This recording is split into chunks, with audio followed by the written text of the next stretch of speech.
Hey, good morning. Me, Rudy here.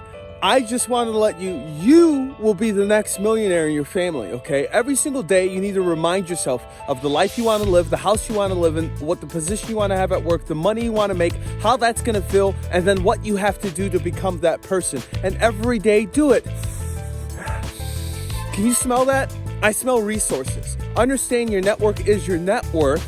And use your resources to get to the top and to stay at top. And if you don't have those resources, be resourceful. It's that simple. The caveman didn't have the best tools. The Egyptians built those pyramids without having the right equipment because they were resourceful. So there's two things that you have to focus on: either understanding your resources and maximizing those, or becoming resourceful.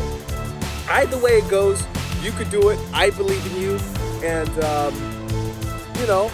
go every day. Go look at the house you want to live in.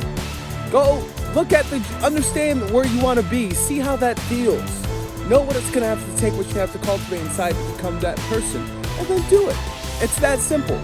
Sounds simple, and it is that simple. Do it.